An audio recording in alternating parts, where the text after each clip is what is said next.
273 pages. 2 years of late-night work throughout high school and my gap years. My first complete manuscript. My mother destroyed it right in front of me while telling me my dream of becoming a writer was a pathetic joke. It happened when I told her I wanted to study literature in college, not law as she had planned. She had saved $87,000 for my education, money she refused to give me in that moment. I didn't scream. I didn't break down. My face remained still, while my heart shattered into pieces smaller than the scraps of my dreams scattered across the floor. Several years later, I fulfilled my promise to myself. I published my first book, and ultimately made her eat every single word. Where are you watching from today? Drop your location in the comments below and hit that like and subscribe button if you've ever had someone crush your dreams. You'll definitely want to stick around for what happened next. Growing up in our suburban Boston home, all I ever wanted was to be a writer. My room was stacked with journals filled with stories that took me away from reality.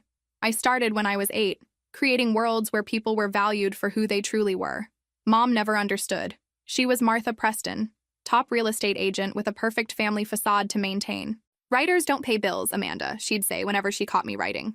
Lawyers do. That day, I had just been accepted to Boston University with a partial scholarship for their literature program. I was ecstatic. 20 years old and finally ready to pursue my passion after taking 2 gap years working at a local bookstore to save money. Mom had other plans. I didn't pay for private school for 18 years for you to waste your life on fiction, she said, her voice sharp enough to cut glass. I placed my manuscript on the kitchen table. I wrote this during my gap years, building on ideas I started in high school. Professor Wilson from BU already reviewed it and said it shows promise. She barely glanced at it. Promise doesn't pay student loans. The scholarship covers half, and I've saved almost $12,000. Your father and I set aside money for a proper education. Law, medicine, business, not this. She picked up my manuscript. My baby. 2 years of work. I'll never forget her expression. Not anger, but something worse. Dismissal. Mom, please don't. The first rip sliced through me like a physical pain. Page after page, shredded between manicured fingers. My characters, my world, destroyed as easily as tissue paper. This little hobby of yours? It's a pathetic joke. Time to grow up. I stood there, frozen. Each tear in the paper echoed in my chest.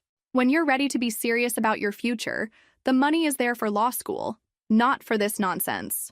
The irony? She'd just given me the best writing material of my life. Authentic pain. I understand, I said, voice steady despite the hurricane inside me. I bent down, picked up a single torn page, and slipped it into my pocket.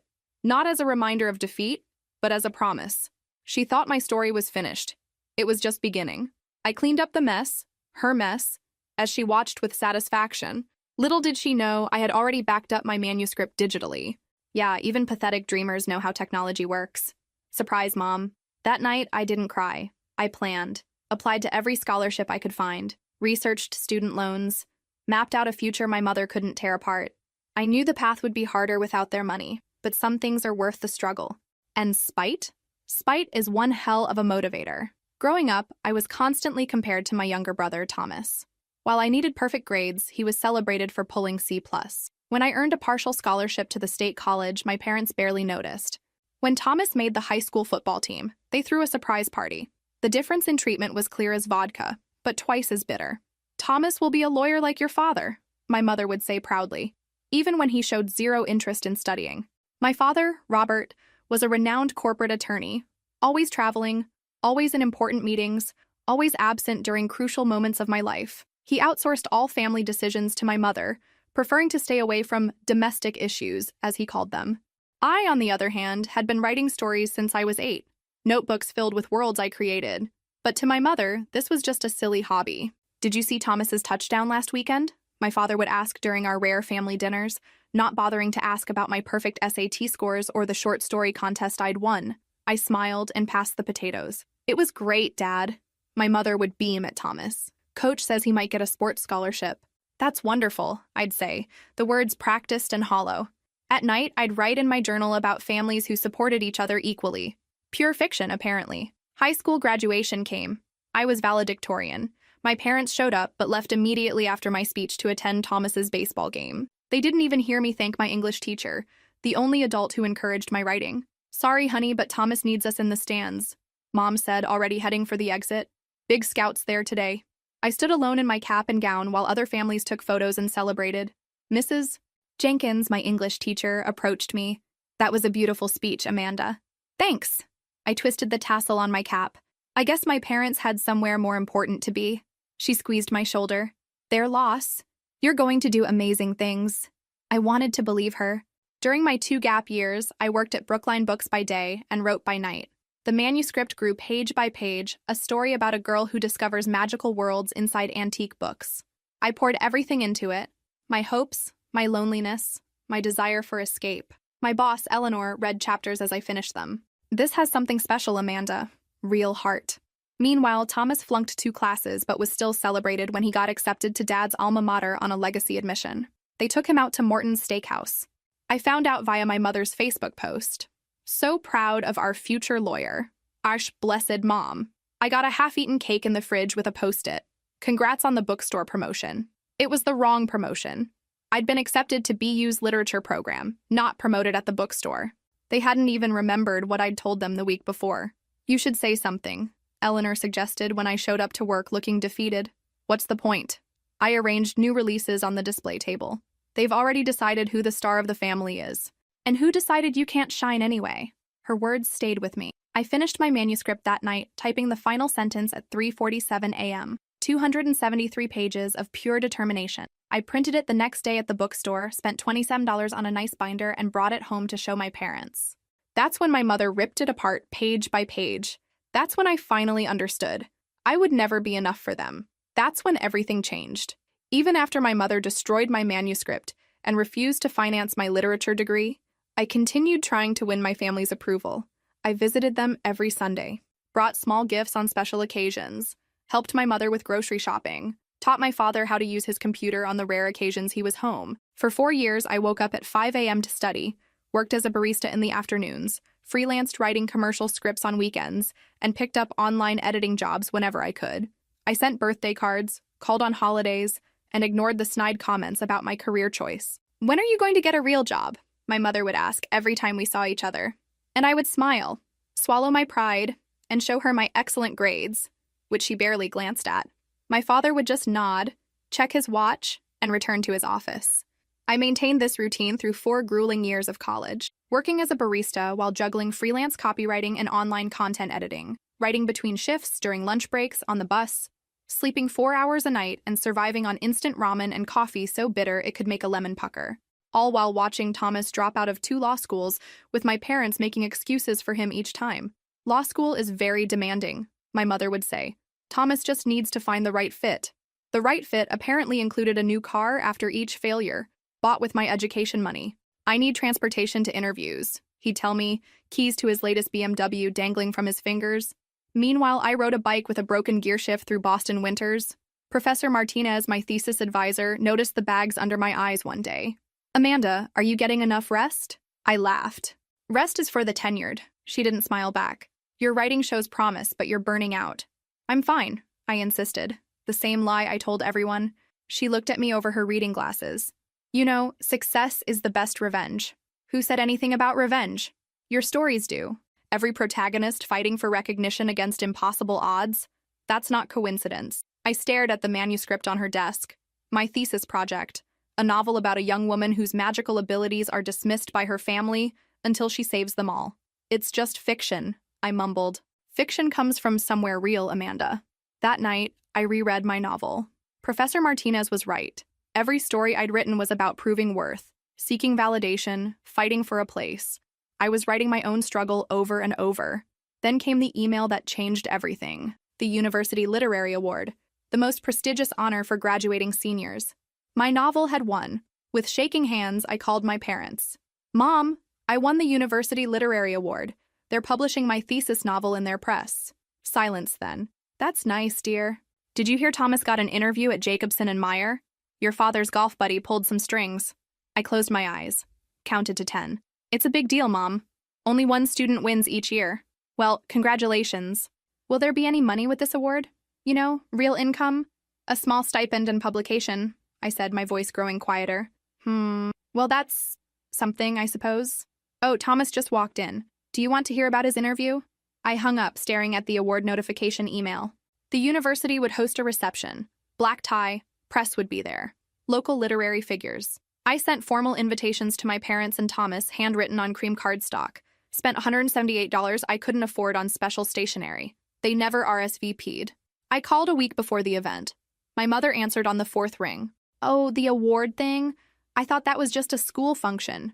It's the biggest literary award at the university, Mom." "Well, we already have plans that weekend. Your cousin Jennifer's baby shower, remember?" I didn't remember, because no one had told me. "I see. Is Dad there?" "He's preparing for the Jensen case. Very important clients. Can't be disturbed." Of course. I attended the reception alone, wore a dress I found at Goodwill and altered myself, smiled for photos, shook hands with the dean, accepted the crystal trophy with grace. "Where's your family?" Professor Martinez asked during the reception. "They couldn't make it," I said, the practiced excuse feeling hollow. She looked at me for a long moment. "Their loss, Amanda. This is exceptional work." After the ceremony, I took the bus home, trophy wrapped in my scarf to protect it from the rain. In my tiny studio apartment, I placed it on my makeshift desk, a door balanced on 2 crates. No congratulatory calls came, no text messages, nothing. I stared at my phone until 2 a.m., then turned it off. That night, I made a decision. I would stop waiting for approval that would never come. Have you ever achieved something significant only to have the people who should care the most completely dismiss it? Let me know in the comments if you can relate. 3 months before my graduation, I sent invitations to my entire family. I had saved for months to buy beautiful, personalized invitations.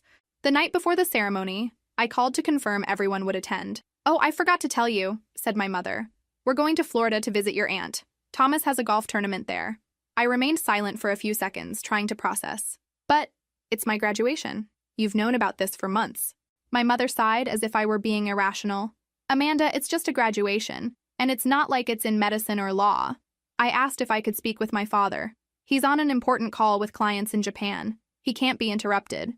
That night, I received a short email from him. "Sorry I can't attend. Important case closing. Congratulations on your graduation." He didn't even call me. An hour later, to my surprise, Thomas called. "Hey, Amanda, I'm sorry about your graduation. This golf tournament is important for the connections Dad wants me to make." I tried not to show my hurt. "It's okay, Thomas, I understand." He laughed carelessly. "Besides, I need to buy a new car with the money Mom transferred to my account.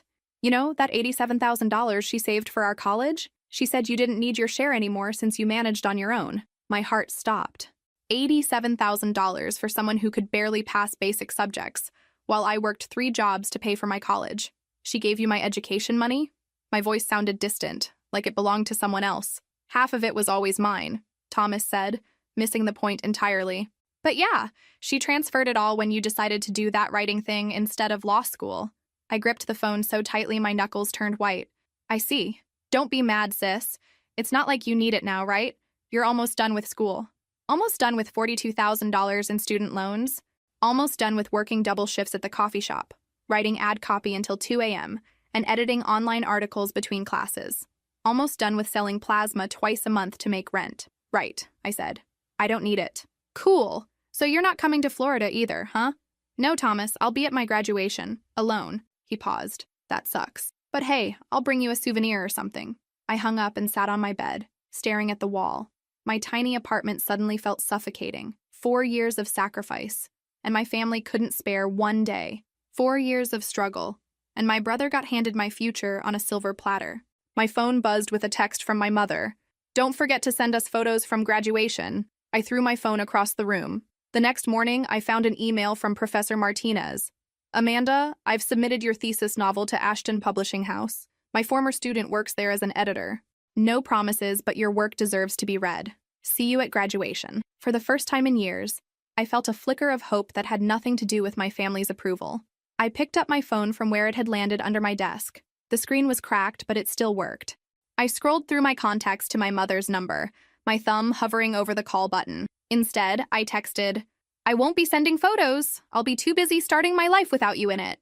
Then I blocked her number. It was petty, it was dramatic. It was also the first time I'd stood up for myself in 22 years.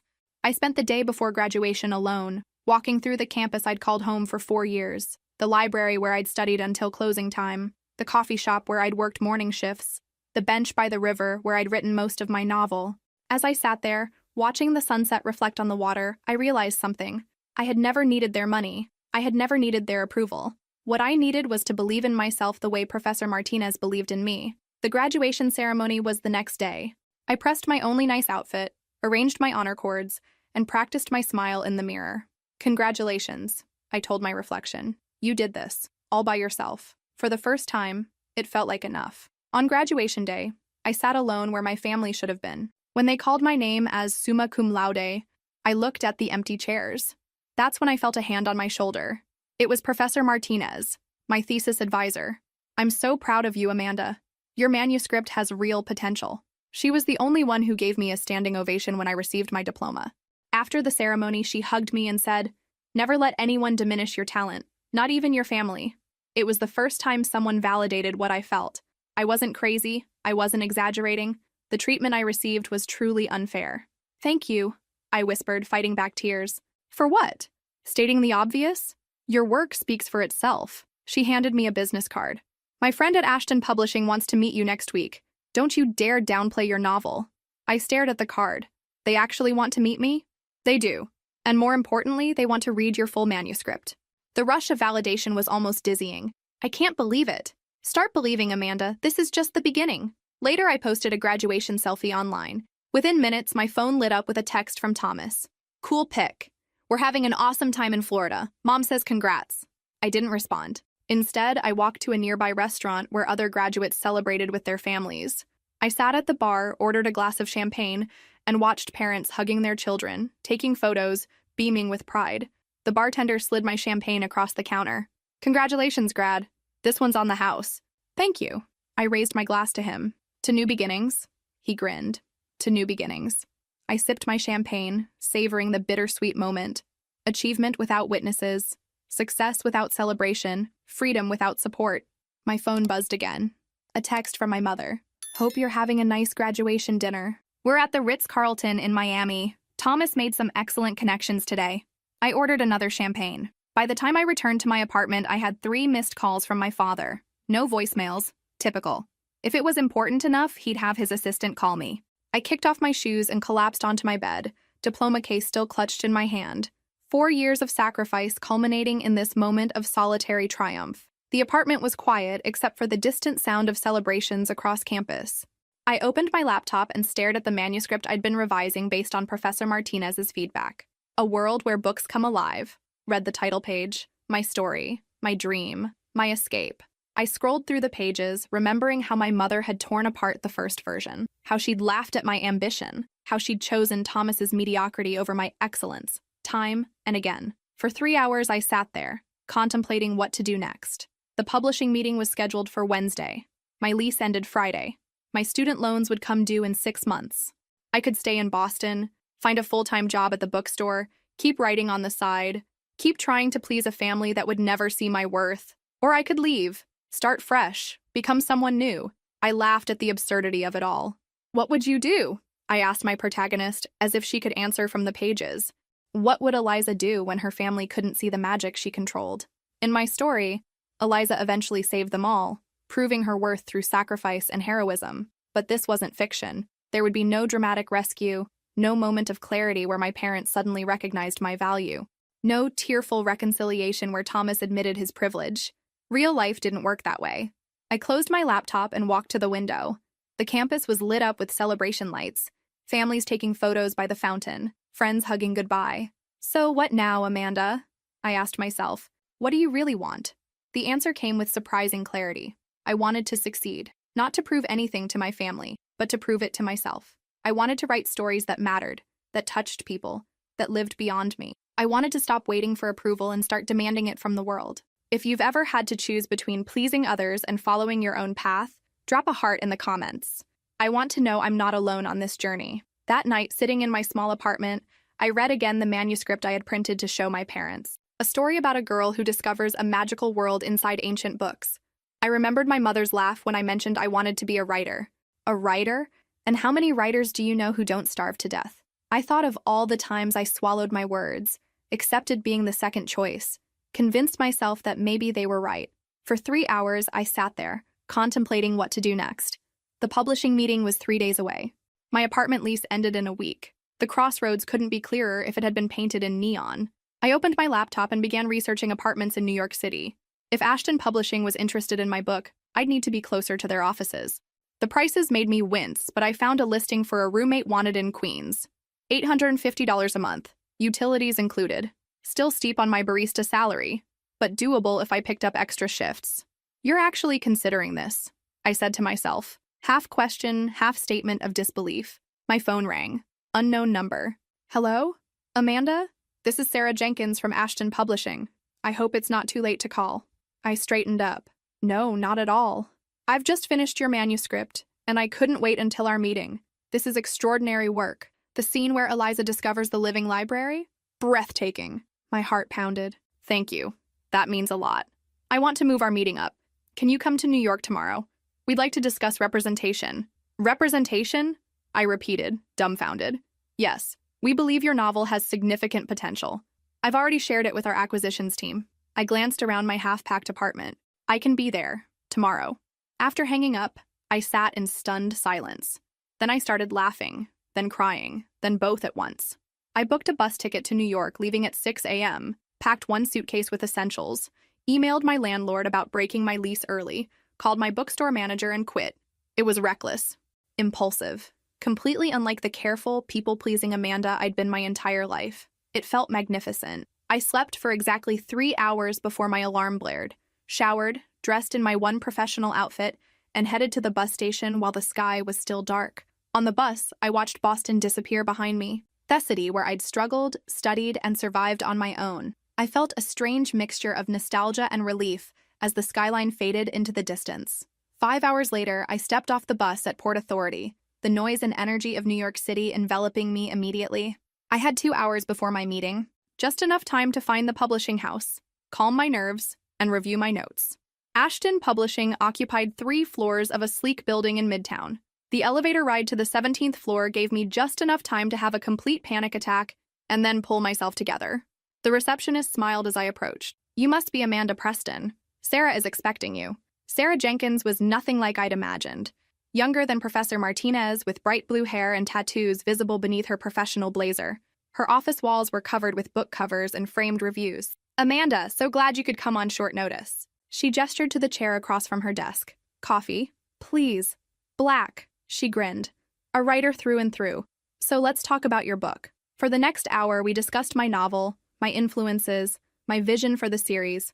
Not once did she ask why I wanted to write instead of pursuing a real career. Not once did she suggest my dreams were unrealistic. Instead, she outlined marketing strategies, talked about cover designs, mentioned potential audiobook narrators. We'd like to offer you a contract, she said finally, sliding a folder across the desk. 3-book deal to complete the trilogy you outlined. The advance is modest, $15,000 per book, but we believe in your work, Amanda. I stared at the contract, unable to speak. You don't have to sign today, Sarah added quickly. Take it home, review it. Have a lawyer look it over. I thought of my father, the lawyer who couldn't be bothered to attend my graduation. I'll review it myself, thank you. When I left Ashton Publishing 2 hours later, I had a signed contract in my bag, an advance check being processed, and a completely different future ahead of me. I found a bench in Bryant Park and called Professor Martinez. They offered me a contract, I said when she answered. 3-book deal for my Realms trilogy. Her delighted laugh filled my ear. Of course they did.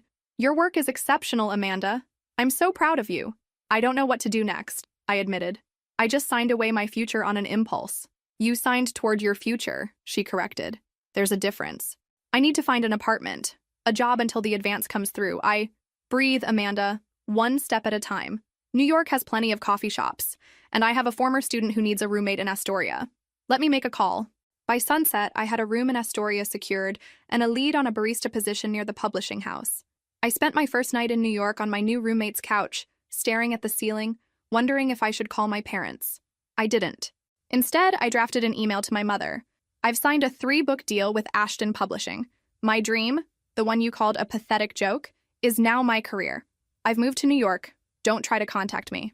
I didn't send it. Not yet. Some victories deserve to be savored in silence first. The next morning, I made 3 decisions that changed my life. First, I signed the 3-book deal with Ashton to publish my Realms Between Pages trilogy. Second, I accepted a job as a barista near the publishing house in New York, 2,000 miles away from my family. And third, I blocked my parents' numbers on my phone. It wasn't easy. I cried while packing my things. But for the first time, I chose myself. Before leaving, I sent an email to my mother. Thank you for showing me exactly the kind of person I don't want to become. Don't worry about looking for me. I'll be busy turning my joke into reality. The tiny studio apartment in Astoria became my sanctuary. 600 square feet of freedom. The rent consumed most of my barista salary, but I didn't care. Every morning, I took the N train to Manhattan, worked my shifts at the coffee shop, and wrote during breaks and evenings. My phone remained silent. No calls from my mother asking where I'd gone, no texts from my father demanding explanations. Not even Thomas reached out to see if I was okay. It was as if I'd never existed. The rejection stung, but it also confirmed what I'd always suspected. I was an afterthought in my own family. You seem distracted today, noted my shift manager, Elena, about a month after my move. Everything okay? I looked up from the latte I was making. Just tired, still adjusting to city life. She studied me while wiping down the counter. This wouldn't have anything to do with the novel pages I saw you scribbling during your break yesterday, would it? I froze. I wasn't neglecting my work, I swear. I only write on breaks. Elena laughed. Amanda, half our baristas are working on creative projects. It's practically a job requirement. She leaned forward. Is it any good? I think so, I admitted. I already signed with a publisher. I'm working on final revisions. Her eyes widened.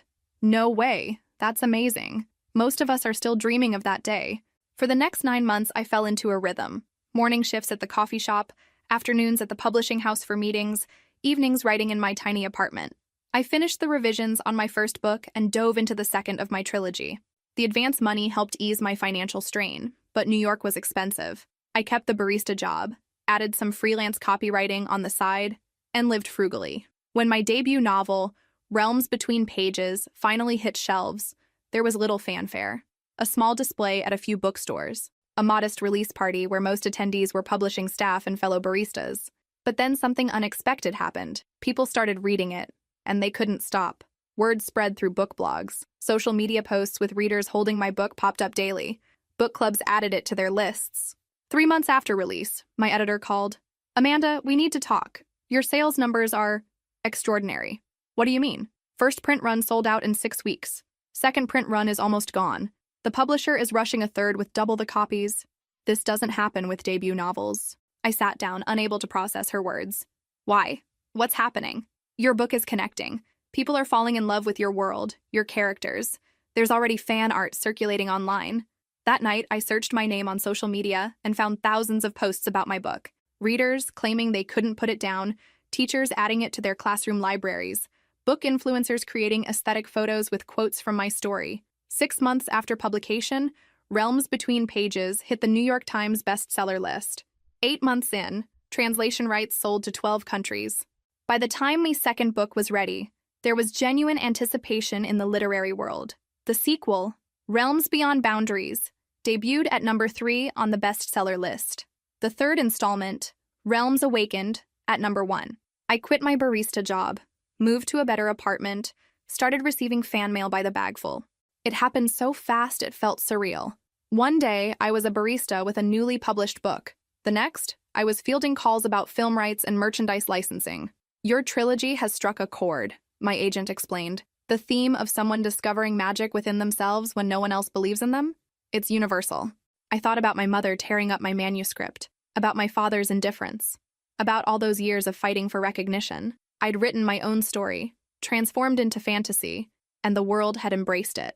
2 years after moving to New York, I sat in a sleek conference room while film producers pitched their vision for adapting my trilogy. The numbers they mentioned made me dizzy. 7 figures, merchandising rights, soundtrack options. That night, I wrote in my journal for the first time in months. Today, a room full of powerful people fought over who gets to bring my pathetic joke to the screen. Funny how things turn out. After the trilogy's success, I started work on a completely different novel, a contemporary story about family dynamics and finding one's voice. My publisher offered another contract immediately, eager to capitalize on my name recognition. I thought about reaching out to my family then, sharing my success, proving I'd been right all along, but I realized I no longer needed their validation. My readers had given me something far more valuable.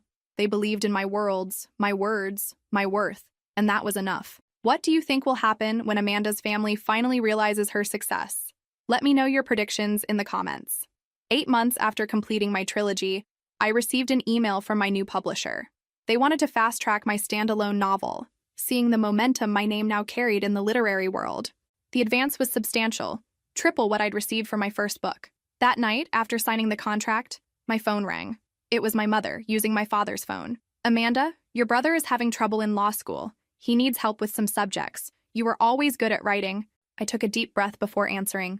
"Mom, I just signed my 4th book contract. My new novel will be published next year." Silence on the other end. Then, "That's good, dear. But about your brother?" I interrupted. "No, Mom, I won't help. Thomas has $87,000 reasons to hire a tutor." The publishing process for my new book moved with unprecedented speed. My name now carried weight in the industry. Bookstores pre-ordered in massive quantities. Foreign rights sold before the manuscript was even complete. Meanwhile, the calls from my mother increased. Always from my father's phone since I'd blocked her number. Always about Thomas. "He's failing contract law. He can't find good study partners. His professor is unfair. Never, 'How are you, Amanda?' Or, 'Tell me about your books.'" After the 3rd call, I stopped answering. Let them go to voicemail, deleted without listening. My focus needed to be on my career now, not on rescuing Thomas from his own mediocrity. "Your new book needs fresh author photos for the jacket," my publicist said one afternoon. "The photographer wants to shoot in Central Park next Tuesday." I'd become more comfortable with the public aspects of authorship by now. The transition from invisible writer to recognizable author had happened gradually with each book's success. My words had my face attached to them. People sometimes recognized me in coffee shops or bookstores. My mother might see. The thought no longer terrified me. The photo session was enjoyable this time. I'd grown into my public persona. The photographer captured something different now. Confidence. The set of my jaw, the steadiness of my gaze. I looked like someone who knew her own worth. When my author copies arrived 3 months later, I ran my fingers over my face on the back cover, then over my name embossed on the spine. "Voices in the Echo Chamber" by Amanda Preston. A story about finding one's authentic voice amid family pressure, written by a woman who had lived that journey. I sent signed copies to Professor Martinez and my former bookstore manager, Eleanor. I didn't send one to my parents. 2 weeks before my publication date, I received an email from my father, the first direct communication from him in over a year. "Amanda, your mother mentioned you have another book coming out. Congratulations. I've been meaning to call, but the Harrison case has consumed all my time. Thomas is struggling with his finals and could use your guidance on his papers. Perhaps you could call him? Dad." No mention of wanting to read my book. No questions about my life in New York. Just another request to rescue Thomas. I didn't respond. My publication day arrived with significant fanfare this time. Features in major newspapers. A prominent display at every Barnes & Noble nationwide. A launch party at a trendy Manhattan bookstore where hundreds of readers lined up for signatures. Seeing people purchase my book, not just 1 or 2, but dozens, hundreds, was still indescribable. I signed books for 3 hours straight, chatting briefly with each reader, amazed that strangers connected with my words. "Your trilogy got me through my parents' divorce," one young woman told me. "This new book? It's like you wrote my life. Keep writing your own story," I told her, on and off the page. The following week, my phone rang. My father's number, but Thomas's voice when I answered. "Amanda, don't hang up." I should have. But curiosity won out. "What do you want, Thomas?" "I saw your book at the campus bookstore. It looks really good." "You saw it or you read it?" "I bought it," he admitted. "Haven't had time to read it yet, but I will. Law school is killing me. That tends to happen when you don't study." He laughed, the same carefree sound I remembered. "Yeah, well, not all of us are naturally smart like you." "It's not about being smart, Thomas. It's about working hard." Silence. Then, "Mom won't admit it, but she's impressed. I saw her looking up your books online.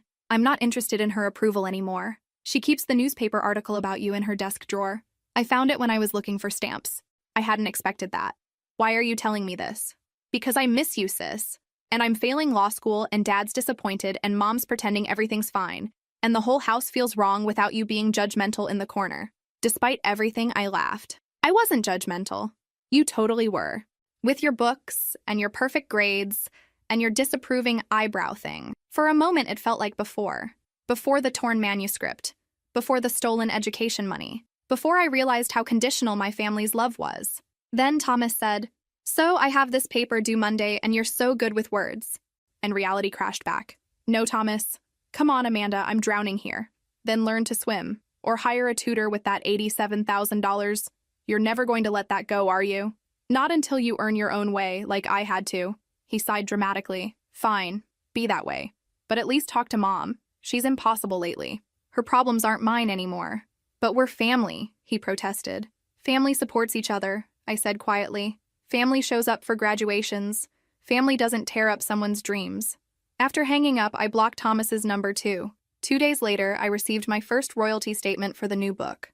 It had sold 32,417 copies in its first week. Bestseller territory for a literary novel. Respectable enough that my publisher immediately requested a meeting to discuss my next project. Respectable enough that I could now afford an apartment with a view of Central Park. Respectable enough to prove that my dreams weren't a joke after all.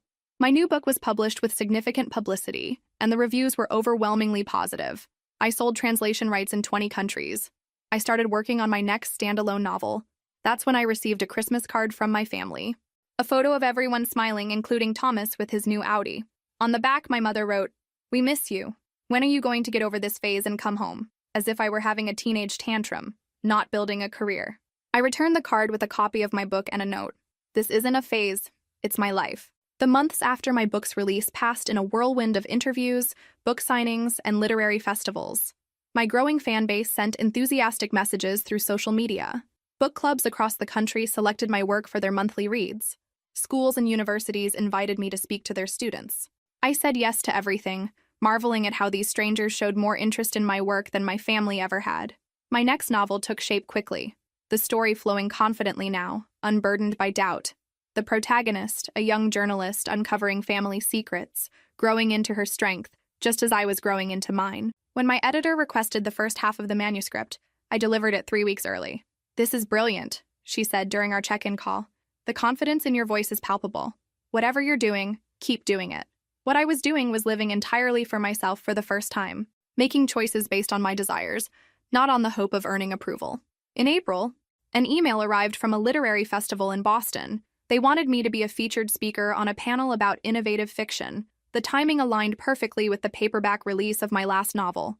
I stared at the invitation for a long time. Boston, my former home, just miles from my parents' house. I accepted. It was time to reclaim that territory as my own. The week before the festival, I received another email. From my mother this time, sent to my professional address listed on my website. "Amanda, we've heard you'll be in Boston next weekend for a book event. Your father and I would like to see you. Perhaps dinner on Saturday? Mom." No mention of my success. No acknowledgement of the torn manuscript or the stolen education money. Just an expectation that I would agree, as I always had before. I didn't respond. The festival was held at Boston University, my alma mater. Walking across the campus again brought a strange mixture of nostalgia and triumph. Here was the library where I'd studied late into the night. Here was the coffee shop where I'd worked morning shifts. Here was the bench where Professor Martinez had first told me my writing showed promise. And here I was now, with my name on multiple best-selling books, invited to speak as an authority. My panel was scheduled for Saturday afternoon. Breaking Boundaries, Innovation in Contemporary Fiction. 3 other acclaimed authors and me, discussing our craft. The moderator asked about our greatest challenges. One author mentioned time management. Another spoke about imposter syndrome. The third discussed the difficulty of finding an agent. When my turn came, I took a deep breath. My greatest challenge was believing in myself when no one else did, especially my family. The room grew quiet. My mother tore up my first manuscript and called my dream a pathetic joke. My father couldn't be bothered to attend my college graduation. My brother received the money that was meant for my education. I paused, conscious of how personal this had become. But those experiences taught me that external validation isn't necessary for success. Sometimes the people closest to us are the least equipped to recognize our potential. After the panel, a line formed of attendees wanting their books signed. I signed copy after copy, chatting briefly with each reader, still amazed that strangers connected with my words. The line dwindled until just one person remained, my mother. She stood clutching my latest book, the hardcover edition, its pages clearly read many times. Her hands trembled slightly. "Hello, Amanda." I kept my expression neutral. "Mother, I'm surprised to see you here. You didn't answer my email." "I've been busy." She nodded, glancing around at the festival crowd. "Your panel was illuminating." "I imagine it was." She placed my book on the table. "Would you sign it, please?" I opened the cover. She'd filled the margins with notes, underlined passages, dog-eared pages. This wasn't for show. She'd actually read it, studied it even. "To whom should I make it out?" I asked, my professional voice firmly in place. Her eyes widened slightly. To your mother, of course. I signed, to Joan Preston. May you find magic in unexpected places. Amanda Preston, not Mom, not with love. Just my name, as it appeared on the cover. She took the book back, fingers trailing over my signature. Your father wanted to come, but the Jacobson case is very important.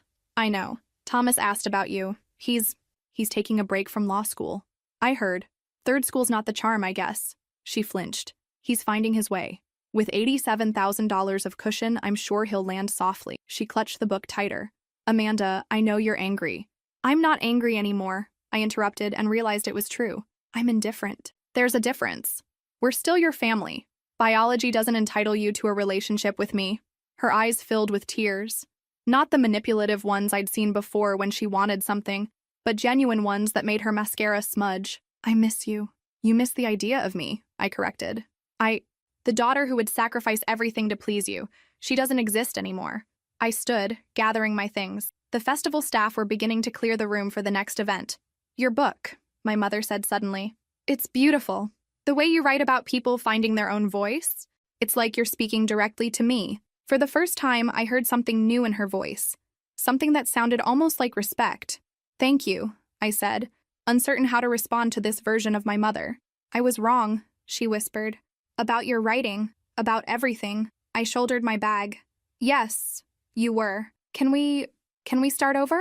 I looked at her, really looked at her, for the first time in years. The carefully maintained hair now showing roots. The designer outfit from several seasons ago. The desperation in her eyes. No, I said gently. We can't start over. Too much has happened. But maybe we can start from here. New terms. My terms. She nodded quickly. Anything. I need time and space and respect for my boundaries. Of course. And no more calls about Thomas's schoolwork. A small smile. He dropped out completely last month. Says he wants to open a coffee shop. Despite everything, I laughed. Good for him. As I walked away, she called after me. Your father's reading your books too. He's on chapter 3 of your first novel. I didn't turn around, but I permitted myself a small smile.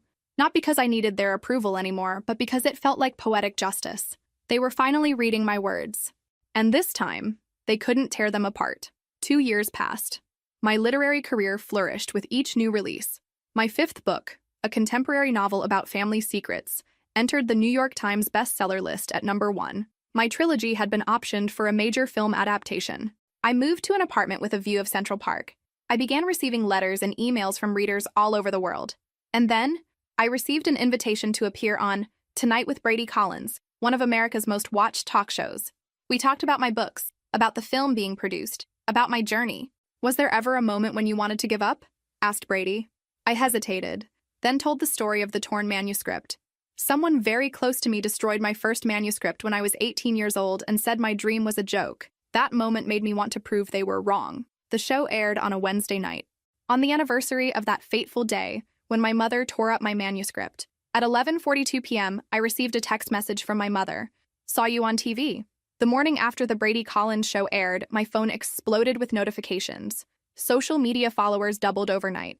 My agent called at 7 a.m. with news of international rights sales to 12 new countries. My publisher wanted to move up the release date of my next book to capitalize on the momentum. You're trending, Amanda, my agent said, the excitement in her voice palpable even through the phone. The hashtag, not a joke anymore, is everywhere. I checked Twitter and found thousands of messages from aspiring writers sharing stories of being dismissed, discouraged, told their dreams were unrealistic, each one ending with my hashtag. I'd struck a nerve, not just with my books, but with my story. The clip of me telling Brady about my torn manuscript had gone viral, extracted from the full interview and shared millions of times. In those 2 minutes, I'd become more than an author. I'd become a symbol of resilience. We're getting requests for appearances, my agent continued. Talk shows, podcasts, commencement speeches. The Today Show wants you next week. Good Morning America the week after. It was overwhelming, exhilarating, terrifying. What about the writing? I asked. I have deadlines.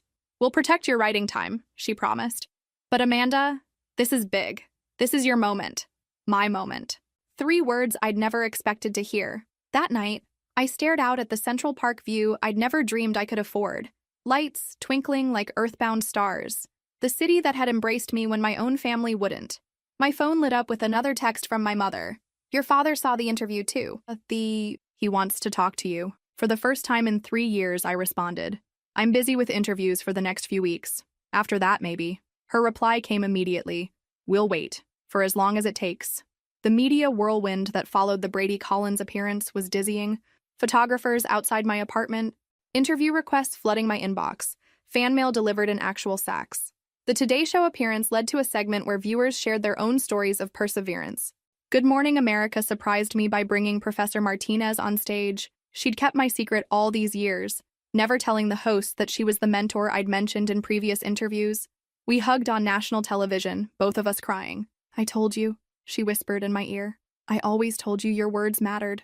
During a book signing in Chicago, a teenage girl approached my table, eyes red from crying. My parents burned my artwork last month, she said, voice shaking. They said art school was a waste of money, but I saw you on Brady Collins, and I applied anyway. I got in with a scholarship. I signed her book. To Emma, who knows her worth. Your art matters. Your dreams matter. You matter. She hugged me so tightly I could barely breathe. That night in my hotel room, I thought about all the parents who dismissed their children's dreams. All the potential extinguished by people who should have been the first to believe. I opened my laptop and began writing a new story. Not fiction this time, but reality. My reality. The full, unvarnished truth about growing up as the unfavored child. About having my dreams mocked and my talent dismissed. About finding strength in rejection. 3 weeks later, I sent the completed manuscript to my editor with a note. This is different from my usual work. It's my story. My truth. I need to tell it. Her response came the same day. This is brilliant, Amanda. Raw and honest and powerful. This is the book you were always meant to write. We fast-tracked the publication. Not a joke, a memoir would be released in 6 months. An unusually quick timeline in publishing. The announcement generated another wave of media attention. More interviews, more appearances, more opportunities to share my message. During a radio interview, the host asked if I'd reconciled with my family. Not yet, I admitted. Some wounds take time to heal. And some never do, the host suggested. Maybe, but I'm open to the possibility of a new relationship. On my terms, not theirs. That evening, my phone rang. My father's number. I almost didn't answer. Almost. Hello? Amanda. My father's voice, so formal and distant even now. I saw your interview today. Which one? There were 3. The radio. NPR. Of course he listened to NPR. Intellectual. Respectable. On brand for Robert Preston, Esquire. What did you think? I asked, surprising myself with the question. When had I started caring about his opinion again? I think... He paused, and I heard him take a deep breath. I think I failed you, as a father. The admission stunned me into silence. I was so busy building a career, providing financially, that I missed what was happening in my own home, the favoritism, the discouragement. I should have been there. I should have seen. Yes, I said simply. You should have. Your mother and I, we've been talking about what went wrong, about how to make it right, if that's even possible. I don't know if it is. Neither do we, he admitted. But we'd like to try, if you're willing. I thought about the memoir I'd just written, the pain I'd excavated, the healing I'd begun. I'm coming to Boston next month for a signing, I said finally. We can meet for coffee afterward. Thank you, he said, his voice thick with emotion I'd never heard before. We'll be there. After hanging up, I stared at my phone, wondering if I'd just made a terrible mistake or taken the first step toward something new. Either way, I was making the choice from a position of strength, not weakness. From success, not need. And that made all the difference. I didn't respond to my mother's text. 3 months later, I was doing a book signing at a bookstore in my hometown as part of the national tour for my new book launch. The line wrapped around the shopping mall. 2 hours wait for an autograph and a photo. That's when I saw her. My mother holding my latest book, the pages clearly well-thumbed and marked. When it was her turn, her hands trembled. Hello, I'd like an autograph, please. As if we were strangers. As if she wasn't the woman who had torn my dream to pieces. Who should I make it out to? I asked, keeping my voice professional. To your mother, who is very sorry, she answered, tears in her eyes. The line behind her was enormous. Dozens of people waiting. I signed, to Joan, who will one day understand the power of words. Amanda. She stood there, waiting for something more. The line is long, I said simply, and called the next person. The rest of the signing passed in a blur. I scribbled my name hundreds of times, posed for countless photos, answered the same questions over and over with practiced responses. But my mind kept returning to my mother, the way her hands had trembled, the unfamiliar humility in her voice, the tears that seemed, for once, genuine. After the last reader left, the bookstore manager approached with a small envelope. "Your mother asked me to give you this. She waited until the end, but had to leave for some appointment." I stared at the cream-colored envelope, my name written in my mother's precise handwriting, the same handwriting that had marked up school permission slips, grocery lists, and notes excusing Thomas from homework. "Thank you," I said, slipping it into my bag without opening it. Back in my hotel room, I ordered room service, took a long shower, and answered urgent emails. The envelope sat on the desk, untouched. Finally, around midnight, I opened it. Inside was a check for $87, your zero, and a note. "This was always yours. I'm sorry it's so late, Mom." I stared at the check, emotions churning. Too little, too late. Perhaps. A meaningful gesture? Maybe. An acknowledgement of wrong? Definitely. I picked up my phone, hesitated, then called the number I'd blocked years ago. "Amanda?" My mother answered on the first ring, sounding wide awake despite the hour. "Is that you? I got your check." "Oh." She sounded disappointed, as if she'd hoped I was calling for another reason. Will you cash it?" I looked at the amount that had once represented my future, my education, my parents' belief in me. Now it represented something else, an attempt at atonement. "No," I said finally. "I don't need it anymore." "Please," she said, her voice breaking. "Please take it. Use it for something important. Your next book research. A vacation. Anything. I make more than this on a single foreign rights sale now, Mom." Silence. Then, "I'm proud of you, Amanda. I know that doesn't matter to you anymore, but I am. So proud." The words I'd longed to hear for decades. Now they landed with a strange hollowness. "Thank you," I said, because social conditioning runs deep. "Your father wanted to come to the signing, but he had a court appearance he couldn't reschedule. He's been reading all your books." "Has he?" I couldn't keep the skepticism from my voice. "Yes. He keeps them on his bedside table. Sometimes I hear him reading passages aloud when he thinks I'm asleep." The image was so unexpected, so at odds with my memories of my father, that I almost laughed. "Amanda, could we meet? Before you leave town? Just for coffee?" I thought about the memoir I was working on, the raw, honest account of my childhood, my family's favoritism, my struggle for recognition, the story I'd kept inside for so long, now being shaped into pages that thousands would read. "I'm leaving tomorrow morning," I said. "Early flight to Chicago." "Oh." The disappointment in her voice was palpable. "Next time, perhaps."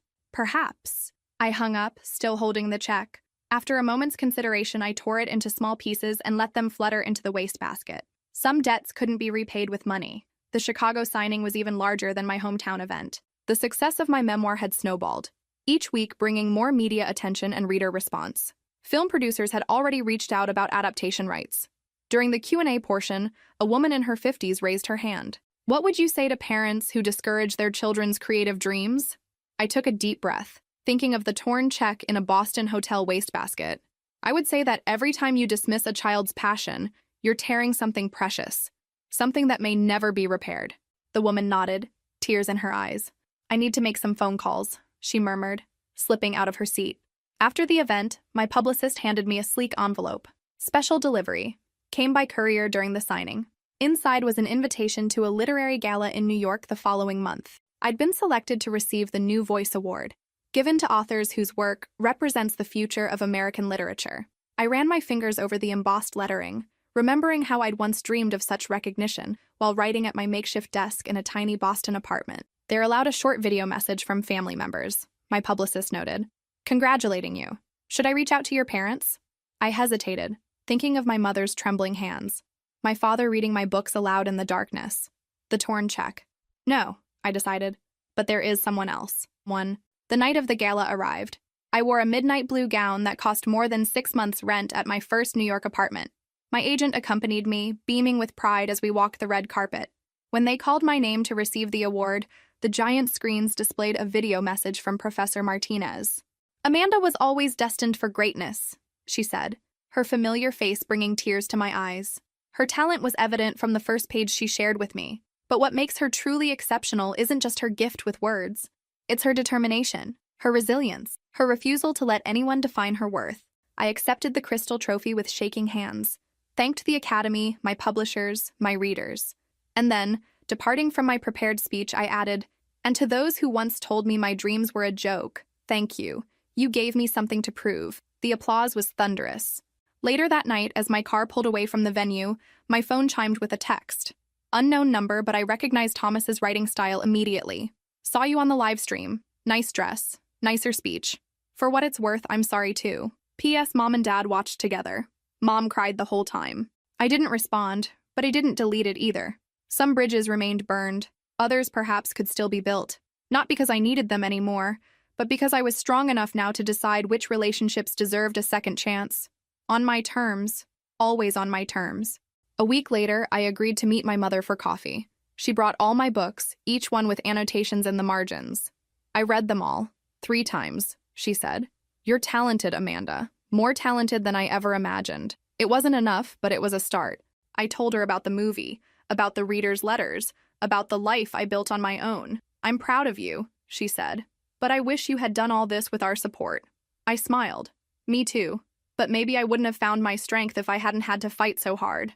I asked about my father. "He's busy with an important case," she replied, same as always. I realized some things never change. We didn't become close again like before. Some wounds are too deep. But we found a new kind of relationship, based on respect. At the launch of my 5th book, my mother showed up. Even Thomas, who dropped out of law school to open a coffee shop.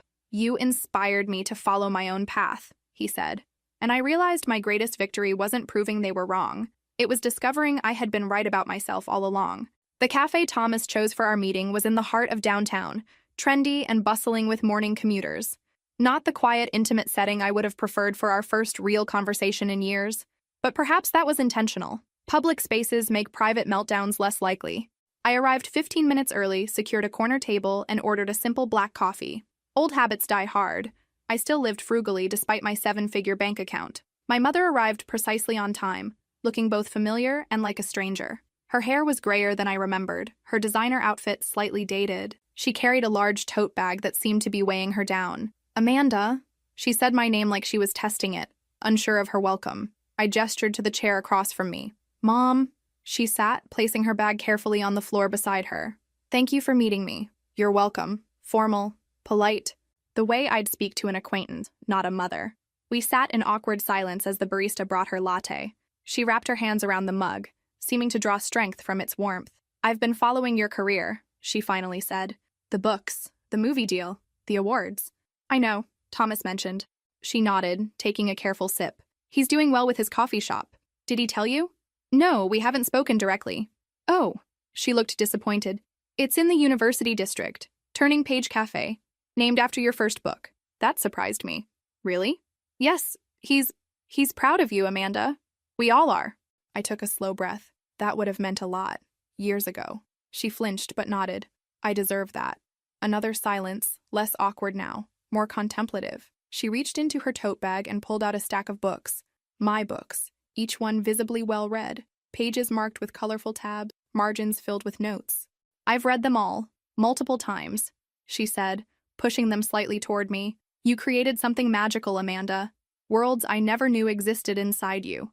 I touched the top book, running my finger along its worn spine. "You never asked what existed inside me. That was the problem." "I know." Her voice was barely above a whisper. "I was so focused on what I thought you should be that I never saw who you actually were." For the first time, I heard genuine regret in her voice. Not performative remorse, not social obligation, but true understanding of what she'd lost. "What changed?" I asked. "Why now, after all these years?" She looked out the window, gathering her thoughts. "Seeing you on television, hearing other people praise your work. At first, I was just proud in a superficial way. My daughter, the famous author." She paused, taking another sip of her latte. "But then I actually read your books. Really read them. And I saw your soul on those pages, Amanda. The depth of your talent. The way you understand people. Even though I never really understood you." She met my eyes directly. And I realized what I'd thrown away. Not just a relationship with my daughter, but with an extraordinary person I never took the time to know. I felt the familiar sting of tears, but refused to let them fall. It hurt. For so long. I know. And I'm sorry. More sorry than I can express. "Where's Dad in all this?" I asked, changing the subject before emotion overwhelmed me. Her smile turned sad. "Same as always. working, distant. He read your books too, though, keeps them in his office. But he couldn't make time to come today. The Jensen case, she said, the familiar excuse sounding hollow even to her own ears. But he wants to see you. When it's over. I nodded, unsurprised. Some people never change. And Thomas? I asked. How did he go from failed law student to cafe owner? After his third attempt at law school, he finally admitted he was only doing it for your father. The day after he dropped out, he told us he wanted to open a coffee shop. She laughed softly. Robert nearly had a heart attack. I bet. But Thomas stood his ground. Said he'd watched you follow your dream despite everything, and it inspired him. I raised an eyebrow. He said that? He did. Used his portion of the education fund to start the business. She hesitated. The money that should have been shared equally between you. I shrugged. Water under the bridge now. Is it? She asked, studying my face. Really? I've made peace with it, I said honestly. My struggle made me who I am. Would I have become this person with an easy path? I don't know. She nodded slowly. Your new book? The memoir? It's coming out next month? Yes. And it's about us? Your childhood? It's about my journey. You and Dad are part of that story. She took a deep breath. Are we? It's honest, I said simply. Not vindictive, but honest. I see. She squared her shoulders. Well, we deserve whatever you wrote. This acceptance, this accountability, was perhaps the most surprising development of all. Would you like to read an advance copy? I offered impulsively. Before it's published? Her eyes widened. You'd let me do that? It seems fair. You should know what's coming. Thank you, she whispered. I'd like that very much. As we finished our coffees, she asked about the movie adaptation, my apartment in New York, my writing routine, normal questions, the kind mothers typically ask daughters, the kind she should have been asking all along. When it was time to leave, she hesitated, then asked, would it be all right if I hugged you? I considered refusing, maintaining the boundary, keeping the distance that had protected me for so long. Instead, I stood and opened my arms. Her embrace was tentative at first, then fierce, as if she feared I might disappear again. I felt her tears against my neck, her whispered, I'm sorry, against my hair. I didn't say, it's okay, because it wasn't. I didn't say, I forgive you, because I wasn't sure I did, not completely, but I hugged her back, acknowledging the possibility of something new growing from the ashes of what had been destroyed. 2 months later, my memoir hit shelves.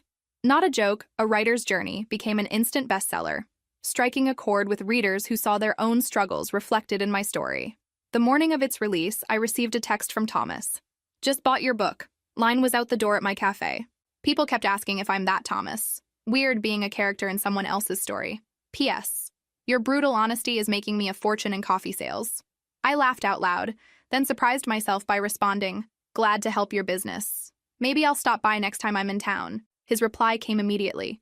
Doors always open. Free coffee for life for my famous sister. At the launch party for my memoir, I scanned the crowded room for familiar faces. My agent, my editors, fellow authors, journalists, and, standing somewhat awkwardly near the back, my mother. I'd sent her the advance copy as promised. She'd called after reading it, voice thick with tears, saying only, "It's beautiful, Amanda." And we were so wrong. Now she clutched a published copy, waiting patiently as I signed books and posed for photos. When the line finally dwindled, she approached. "Congratulations," she said, her voice steady despite her obvious nervousness. "It's wonderful to see you celebrated like this." "Thank you for coming," I replied, genuinely glad to see her.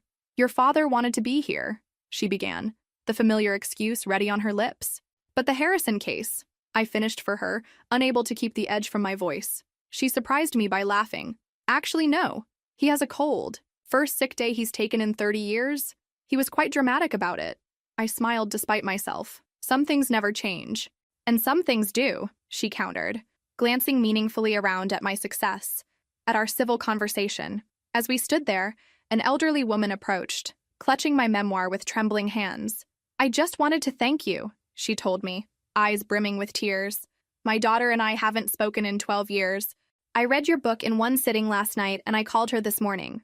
We're meeting for lunch next week." I felt my own eyes fill. "I hope it goes well." "Even if it doesn't," the woman said. "At least we're trying, thanks to you." After she walked away, my mother touched my arm gently. "You've done more than write books, Amanda. You've changed lives. Including ours," I acknowledged. "Yes," she agreed. "Including ours. We didn't become best friends. We didn't erase the past. The wounds were too deep, the history too complex for fairy tale resolutions. But we built something new, a relationship based on who we were now, not who we had been. A connection founded on mutual respect rather than obligation or control. My father eventually emerged from his work long enough to have dinner with me during my next book tour, stilted, formal, but trying in his limited way. Thomas's Cafe became a popular stop on my book tour circuit, our childhood rivalry transforming into adult camaraderie. And my mother, she became my most dedicated reader, first in line at every signing, proudly telling strangers, "My daughter wrote this," words she should have said decades earlier. But I had learned that some journeys take longer than others. At the premiere of the film adaptation of my first novel, I stood on the red carpet, cameras flashing, reporters calling my name. So different from the quiet girl whose dreams had once been torn to pieces. "How does it feel to see your book on the big screen?" a journalist asked. I thought about the long path from that devastating day in my parents' kitchen to this moment of triumph. "It feels like vindication," I said honestly, "but also like grace." Sometimes the people who hurt us most become the catalyst for our greatest growth. Later that night, I received a text from my mother. "We watched the interviews. Your words about growth and grace. Thank you for being bigger than our mistakes." I smiled at the message, then put my phone away to focus on the celebration around me.